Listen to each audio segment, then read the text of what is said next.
You want to move your wallet closer? Yeah. There you go. There we Are we go. both in there? We're on. We're both Okay. in there. Hey, everybody. Okay. Mick Lawless from Monkee Mania Radio, Live 365. I have the incredible treat of being up at the in Bethel, New York, for the Woodstock Museum here, and it just happens to be 53 years today, in the last 3 days, and the anniversary of the Woodstock Music and Arts Fair. And little did I know when I was coming up here, all you Monkee fans, that you know who this gentleman is. He's no stranger to you out there. And I ran into the great photographer, Mr. Henry Diltz, who was here doing his slide presentation of amazing photography. And how you doing, Henry? Good. Amazing to actually catch that. We met Glad back I'm in 2012 at the Monkees convention. Okay. And I'm sure you don't remember me, but I certainly remember you. I remember those conventions. Yeah, we had a lot of fun there. So yeah. before we talk a little Monkees, let's just get caught up on what's going on here. Yeah, So yeah. you came in. We had tell us of the original people. We had Chip Monk, the original. Monk, Yeah, tell us who was here this weekend. Well, Chip or Monk, this week. who ran the lights, Woodstock, has set up all the lights and was the voice of Woodstock. A stage announcer. Which was, his wonderful resonant Iconic. voice calmed the Iconic. crowd, right? And Bill Hanley, the sound genius. From Boston, by the way. Who made all that Yes. sound come out so well. Chris Langhart, or Langhorn? Wait, Chris. Yep. Anyway, Chris was in charge of getting the water running and making sure the pipes were working and all that kind of stuff. And Tisha was here. Michael Lang's assistant, who was yes. there the whole time, and Rona Elliott, who worked in the office. So we assembled in this room actually, and we did a slide presentation for us yesterday, and it's great. You came 3 weeks before the show. Right. Can you give us? I think it might have been, maybe it was 2 weeks. 2 weeks. But, because they August 1st they kind of moved from Wallkill, where the town council voted them out. Right. They were going to have the concert there. And then they found Max Yasker's farm here in Bethel. Stroke of luck. And so Woodstock happened here, and I became the photographer because I got a phone call one day. I was in L.A. in Laurel Canyon, my kitchen, and the phone rang, and it was my old friend Chip Monk, who was a lighting director. I knew him from many concerts because I was a folk singer in the early 60s, and he was often the lighting guy on the road. He called me, he said, Henry, we're going to have a huge concert here. You ought to be here. And I said, well, Chip, I've heard about it, but I don't know those people. How am I going to get a photo pass? And he said, I'm going to speak to the producer. And then the next day, Michael Lang called and said, Chip says we need you. I'm sending you $500 and an airline ticket. Click, and that was it. And the rest is history. So I came out here and I photographed building the stage for a couple of weeks. We saw some amazing photos. So if you guys weren't here, I'm going to try. I saw this yesterday, and it was amazing. You got it from its total inception, right up until we went right through the festival. I've done many Woodstock slideshows, but it's almost entirely Jimi Hendrix and the Who. And I love the history. Yeah. To me, the Woodstock. I was 7 years old at the time, so But living in the aura of the times, correct me if I'm wrong. I mean, did we not reach a pinnacle around there? Like, did they achieve? Like, do you think that they achieved I mean, nobody got hurt, nobody got killed. You can't put 450,000 people together today without mass carnage. It was wonderful. It was the crowning point, in the kind of peace and love hippie generation. It seemed to be a pinnacle, and I mean, as we saw, there's a documentary out of the Woodstock '99, and what a fiasco that was, and that was only 30 years past, and I guess we just can't. I don't think we're ever going to do it again, Henry. Not like that. No. That was a once in a lifetime thing. And that was, Michael Lang's gentle spirit, who wanted to have this 3 days of peace and music, and boy, that's what it was, and it was his. His energy that made it happen like it did. So I was here. They invited me here for this weekend, and they wanted me to show the building of the stage and all that. So that's fantastic. why I've never done a show like this before. Must have been something that, you know, and you met up with some people who I guess you hadn't seen in 50 years or so. Yeah. And how was that? That was wonderful. We have a little family of people that, you know, that were here. So I did a little research, and I hope you don't mind. You're an 83-year-old man right now. Yeah, 84 in a couple of weeks. Okay, yeah. and how old, do you feel younger? Like, does this event like this make you feel, how are you in your mindset most days? I don't think of my age. I think age is just a number. Age you is know just what a I mean? number. I'm just here living on the planet. I mean, it's all like up here everyone after else. all, isn't it? Yeah. We're on the stage here where you gave the presentation, and I approached you yesterday to ask for this, and you were gracious enough kind enough to grant it to me. And we got off the stage, and I was going to give you a hand. You hopped off a 2.5-foot stage here, and like a 17-year-old. Well, you know, I spent several years taking Tai Chi. That's a gentle movements, you know, and it's good for your balance. And all right, well, you're very spry and very young-hearted, and you're making me younger as we speak here. All right, can we switch corners? Let's go on to some Monkees here, because that's what the I'll fans. tell you how that happened. I would like to know the inception, when you first met the guys, and how it all came about. All of this starts with a phone call, right? Once again, same as Woodstock. I'm in my kitchen in Laurel Canyon. The phone rings. The guy says, Henry, my name is Ralph Benner. I'm the photo director at Tiger Beat magazine. We would like to hire you to go down to the Monkees TV set where they're recording their TV show. And we'd like to hire you for the day, and we'll pay you, and then you take photos and give us the film. I said, sounds good, you know? So I went down there. And like 65 probably, right? 60. It was 67. Okay, so the show had already been a year. It had been going on for a year. Okay, so it wasn't before it had already been a phenomenon, and you came into play. Second year. Okay. Yeah. And I went down there and I found some kindred spirits, you know, all of the Monkees. I mean, I'd seen Mike Nesmith before at the Troubadour. He ran the Hoot Night, which is the open night mic. So I'd seen him. I don't think I'd met the other three guys, but that day I met them all. You know, and here's the thing, and they've told me this. The first year they had these kind of older men photographers, you know, they're like AP guys, you know, they're big older guys, and they would say, okay, boys, do something zany, you know, and Mickey keeps telling me, do something zany, you know, and they go, you know, and he said, usually we just walk away. Right. You know? But that wasn't my style, you know. I wasn't a professional photographer. I didn't want people to pose. I'm a candid photographer. I mean, I don't even think of myself as a photographer. Well, by that time, you must have already been, you already shot several album covers by that point, correct? Yeah. Buffalo Springfield? I don't think I ever did a cover, but I did the lettering on the back of the one Buffalo Springfield. I'd done the Love and Spoonful, and let's see, this was 68. So not most of my album covers were sort of 69, you know. Yes, that's true. Morrison Hotel was 68, correct? 69. Yeah, 69, okay. Crosby, Stills, Nash, Sweet Baby James, that was all 69. So, to the Monkees set, can you tell us, was there a guy you were maybe drawn to or maybe more friendly with than Mickey. Mickey And I were the closest friends. I mean, although they were all so very friendly, and, you know, we were all kind of, you know, peace and love hippies, right? I remember seeing some great candids from the convention. You had some of your candids from Mickey's old house with the swimming pool and stuff. And well, see, the thing is, when I showed up down there, I had love beads and I had kind of long hair like them. I wasn't a professional AP photographer, and I didn't even know how to be that way. I was just there for the ride, you know, just hanging out with them, and then when something looked interesting, I'd take a couple of shots. You know, I didn't say, okay, boys, stand over there. You know, do something. You got that iconic shot of the guys with Jack Nicholson in the backstage ahead there. A great shot. And you know, here's the thing. I was a musician. I played in a folk group, the Modern Folk Quartet, for 5 years. We had some albums on Warner Brothers, and so musicians belong to the same club. You know, if you're a musician, you're automatically in the club, you know, with anybody. Especially back in those times, I would imagine. Yeah.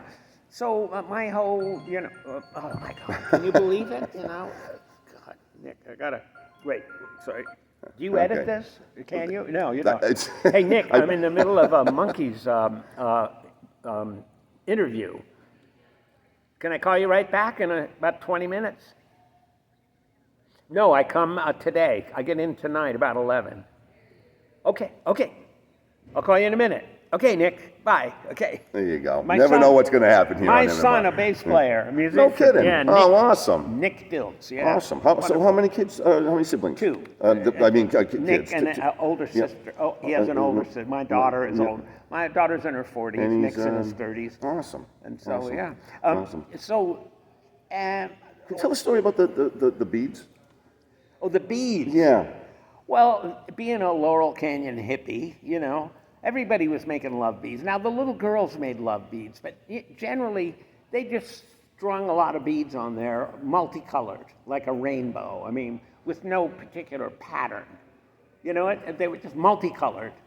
But me being a Virgo and being kind of, I'm a Virgo, I analyze, and I thought, okay, I'm a Virgo, and I like the color light blue, and I thought light blue and white, so there were, I think, 7 beads, 7 light blue, 7 white, 7 light blue, all the way around. At the end, I put 1 red bead. And I wore them, they were my own, my own feeling, And then, so I wore them down to the set one day. This wasn't the first day, it was, after months of doing it. And I walk on the set with them, and Davy Jones says, "Hey, man, could you make me some of those, I said, "Sure, Davy," thinking, well, yeah, I mean, it's sort of my feeling. Right. But I'll make you some. And then the next day, I came down and brought him up some love beads. And then the cinematographer came up. "Henry, would you make me some of those beads like you made Davy?" "Well, sure, man, I'll do that, And then, so every day when they're filming, so they film all day, but there's a lot of downtime. They do a scene for half an hour, and then there's a half an hour off while they reset the lights. And during those half hours, the girls from the fan magazines would be there, the editors of the fan magazines, interviewing the Monkees. They were always there, constantly writing about Teen this, Beat 16. Yeah. Right. And so they started seeing people wearing these love beads, and they started calling them Monkee love beads. And then they were selling them. In the backs of the magazine. Yep. String them yourself, Yep. And I thought, well, wait a minute. You're to blame for that. Yeah. That's awesome. But here's what happened one day. Gloria Stavers was the editor of 16 magazine, and she saw all this going on, and she said, "Henry, would you make me a special pair of beads for a friend of mine? He is very earthy, and he's a little bit spiritual, and there's a little dark side." And I thought, okay. She didn't say who. I thought, okay, earthy. I'm going to put brown and green for like dirt and trees, right? Nice. Brown and green, a few little white beads for kind of spiritual, and a couple of black beads in there for the darker side. That's great.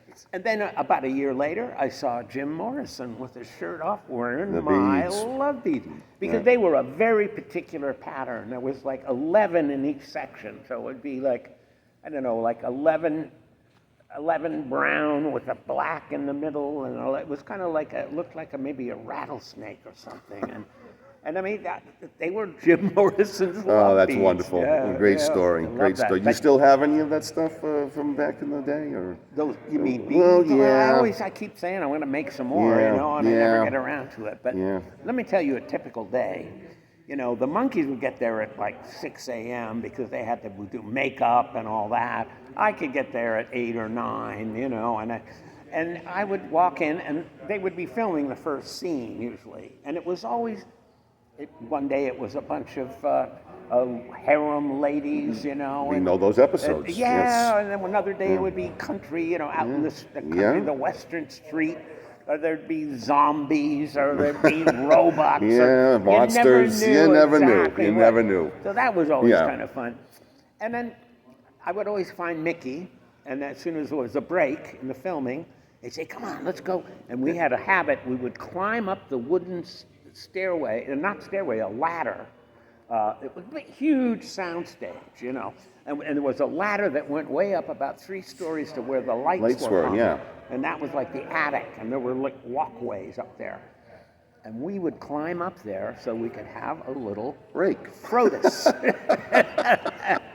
Smoke a little bit of God's herb, which Mickey started calling Frodis. Hence the Frodis Room. Right, exactly. You know, and it's funny, the little girls would say, "Yay, Frodis Room." Yes. You know, they didn't know what, you know, but bless their hearts. You know? Bless their hearts. But so for us who were musicians, a part of that life was having a little toke of God's herb because it made you feel good and it made you want to play music. And it went along with that whole life, you know, of being peace and love hippies. Oh, yeah. So we would go up there and we'd share a joint and look down 3 stories at all the people running around. Oh, there's smoke's Davey going up, over so they're not there. smelling Yeah, you. yeah, Yep. no, exactly. Wow, that's great. Good, I've good. got to tell you, but then I would climb down the ladder, and then Davey would walk up to me and say, "Hey, man, come to my dressing room. You know, we'll have a little talk." I'd go to the dressing room, and then I'd walk out, and then not much longer, you know, later, Peter Tork would walk up, and he'd say, "Henry, I have a little piece of hash," and we could get safety pins from wardrobe, and you put the hash on the safety pin and light it and go like that. You know, zany I would get days. stoned 3 times every morning. Yeah. When I would go to shoot the monkey. Wow. Well, it made me take a ton of pictures. And it made them, Creativity running rampant. and it made them zany, you know. The producers liked them to smoke grass because it made them, Well, you I'm know, sure Bob and crazy. Bert were probably not far from that bag themselves. And then they built that Right. special dressing room for the guys. Right. Wow. I mean, partly it was because, you know, they would know exactly where they were. They were in that dressing room having their Frodis. Yeah, I'm sure there was a safety zone around the whole thing. Yeah, and, yeah. Well, So great. it made it such a lark. You know what I mean? It wasn't work. It was just a party. It was so much fun. And I would just keep clicking away, and Yeah. whatever I saw, I was documenting. You know? So much good Yeah. stuff. Do you maintain ties with Mickey? Oh yeah, Still? yeah. We love to go to the Casa Vega Mexican restaurant in the Valley in California and in LA because it's a restaurant that stays open till 1 in the morning. Very nice. So, you know, so we like to go there and have margaritas and talk about life. You know? Fantastic. I mean, Mickey is very scientific and spiritual. I mean, and we have a lot to talk about. Shows no signs like you of no signs of slowing down. Well, we're having fun, you know. I'm here until I'm called away, you know. Yeah, as far as I know, no one gets out alive. So, Well, but you should know that we don't actually die. We just leave our bodies. We drop our bodies, and as the Indian gurus, I read the Indian gurus a lot. They say, "Hey, it's no big deal. You walk into the next room, and life goes on. And by the way, it's better over there. This is the hard part, you know. That is the wonderful part. Fantastic. And you know, in around 65, when I was in the Modern Folk Quartet, I found this book, an orange book, said Autobiography of a Yogi, and it had a black and white picture of an Indian gentleman on the cover with long hair. And I read it, and it was this amazing book about Yogananda, and it wasn't a Bible. Here's what you should do. It wasn't telling you. It was just his life and his observances of life as he searched for his guru in his life. It blew my mind, and I bought copies of it to give friends. One of whom was Peter Tork. So I gave Peter one, and he was totally absorbed in it. Great And one day, they were sitting on a couch waiting for the next scene, and Peter is reading that orange book, and he was wearing some kind of red outfit, and I said, "Wow, that is colorful." And I took a group shot, and I just loved that because he's reading the book I gave him, you know. So that book really changed. This is great. This is great stuff for all of us out there on Monkee Mania Radio. Well, the iconic Henry Diltz here. What great stories. I mean, here at the Woodstock Museum in Woodstock. Yeah. Yeah. So we'll wrap it up. I know I've taken some. You've had a busy 3 days here. Just a few questions left. Sure.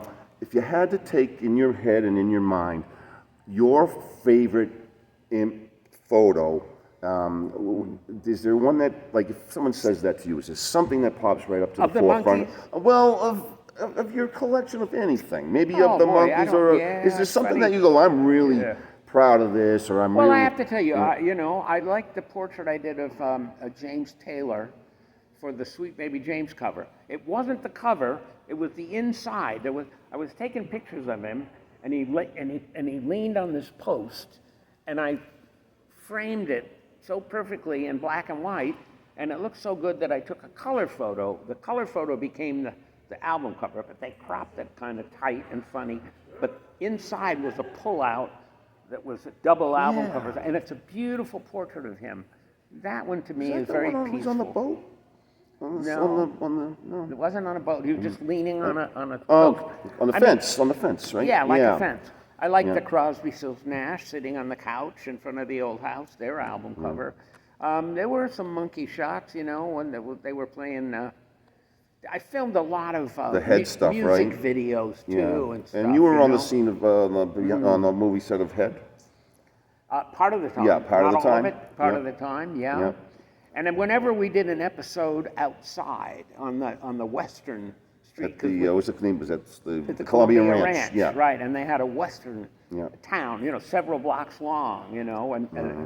and when we do an episode there, it was really fun because when you're on the sound stage, if you're not under the lights, it's hard to take No, pictures. when you're out, It's dark, but yeah. outside you could shoot all day Well, long. Davy Jones We once would- said he was always saying the Columbia Ranch was one of his favorite places to Oh, shoot. yeah. And they love going out there, apparently. We had so much fun. I mean, we were like little kids, you know, playing, you know, I don't know, just, you know, we'd go in you walk into a building and it's a fake building, you know, only the front is the building, there's no building behind it.